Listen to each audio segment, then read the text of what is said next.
2025년 9월 1일 새벽입니다. 하나님 말씀은 시편 18편 48절에서 50절입니다. 주께서 나를 내 원수들에게서 구조하시니 주께서 나를 대적하는 자들의 위에 나를 높이 드시고 나를 포악한 자에게서 건지시나이다. 여호와의 이름으로 내가 이방 나라들 중에서 주께 감사하며 주의 이름을 찬송하리이다. 여호와께서 그 왕에게 큰 구원을 주시며 기름 부음 받은 자에게 인자를 베푸시며 영원토록 다윗과 그 후손에게로다. 하나님 말씀을 증거하겠습니다. 진젠도르프의 백작이라고 독일 사람인데 모라비안 교도들의 아버지라고 불리우죠. 나중에 그 감리교회의 창시자인 웨슬레에게도 상당히 많은 영향을 미친 사람입니다. 이 사람은 백작이기 때문에 귀족이죠, 귀족. 무엇 하나 이렇게 부족함이 없던 사람입니다. 힘도 있고 물질도 있습니다. 그리고 지식도 많이 있죠. 그런 그가 한 번은 예수님이 십자가를 지고 가는 그런 성화를 보고 있는데 갑자기 그에게 성령께서 임하신 것입니다. 그때 성령이 임할 때 그는 무엇을 깨달았냐면 자기 같은 부자도 자기처럼 이 권력이 있고 힘 있는 귀족도 예수님이 필요하다는 그 사실을 깨닫게 됩니다. 오늘 이 50절의 말씀 가운데 이런 말씀이 있죠. 여호와께서 그 왕에게 큰 구원을 주시며 기름 부은 자에게, 여기서 기름 부었다라고 하는 것은 왕으로 기름 부음 받은 이 다윗을 이야기하죠. 바로 기름 부은 자에게 인자를 베푸신다, 이런 말이죠. 그러니까 이 다윗 같은 경우에 자기가 이제 왕이 되면 더 이상 하나님이 주시는 이 구원이 필요치 않다라고 생각했을 수가 있어요.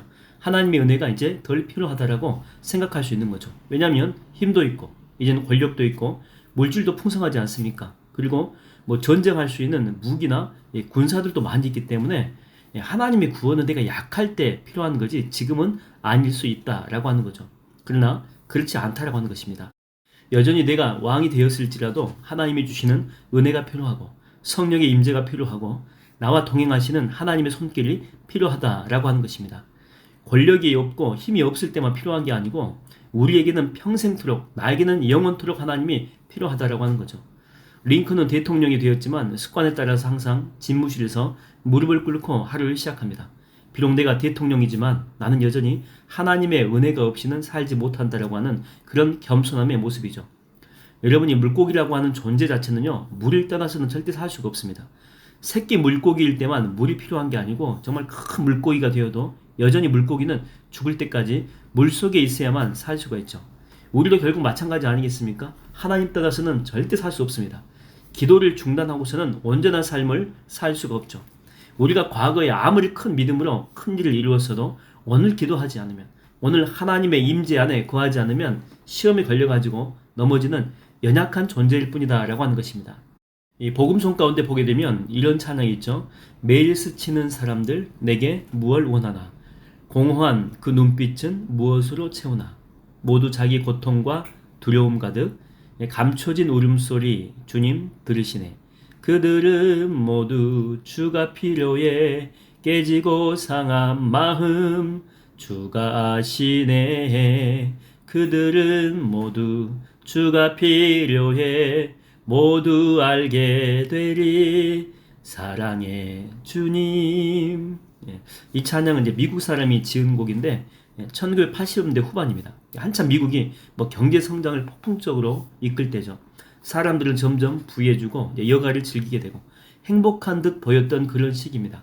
근데 이 작사자는 어느 날 길거리에서 그들의 진짜 모습을 본 거예요.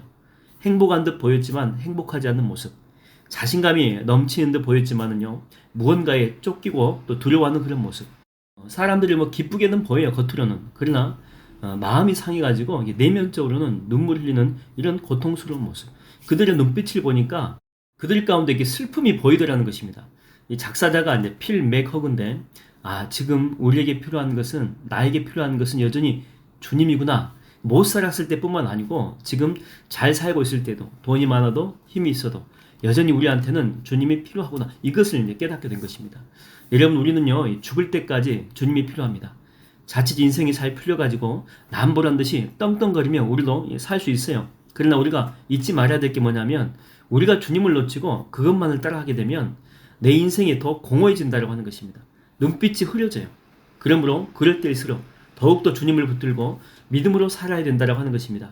저는 여러분들이 죽을 때까지 하나님을 섬기는 자리, 기도하는 자리, 예배의 자리를 떠나지 않는 이 복된 인생이 되기를 주의 이름으로 축원드립니다. 오늘 이 본문에서 다윗은 자기에게 이런 은혜가 필요하지만 그러나 누구한테도 필요하다라고 나옵니까? 50절에 그 마지막에 보니까 영원토록 다윗과 그 후손들에게도 이런 은혜가 필요하다라고 하는 거죠. 그래서 다윗은 자기 때에 성전을 안 지세요. 성전을 짓는 것은 최고의 은혜를 받는 복된 일 아닙니까? 근데 다윗은 그것을 아들에게, 후손들한테 양보합니다. 나에게도 은혜가 필요하지만 자녀들한테도 더 큰 은혜가 필요하다라고 하는 거죠. 여러분 인생 가운데 보게 되면 자기만 생각하는 사람이 있어요. 후손들, 자녀들 안중에도 없습니다. 이런 사람들을 뭐라고 하냐면 나무를 베는 사람들, 그렇게 말합니다. 근데 우리뿐만 아니고 자녀와 후손을 생각하는 그런 사람들이 있죠. 이런 사람들은 나무를 심는 사람들이라고 이야기하죠. 우리도 하나님이 주신 이 자연을 통해서 은혜를 입었지만 이제 그 은혜가 후손들한테도 필요하다라고 하는 거죠. 그러므로 여러분 오늘 우리가 이렇게 나무를 심는 그런 마음으로 내 자신을 위해서도 기도합니다. 그렇지만 거기에 머물지 않고 여러분의 자손들, 후손들을 위해서 이 새벽에 하나하나 다 이름 불러가면서 중보의 기도를 심어보십시오. 나도 이 기도의 은혜 속에 살았지만 그래서 열매를 보고 살았잖아요. 마찬가지 후손들도 이 기도의 능력으로 맺는 그런 열매를 맛보면서 살아야 될 것 아닙니까? 저는 언젠가는 여러분들처럼 여러분들의 자녀들도 스스로 기도해서 많은 성령의 열매를 맺는 이런 복된 은혜 누리게 될 날이 반드시 오게 될 줄로 믿습니다.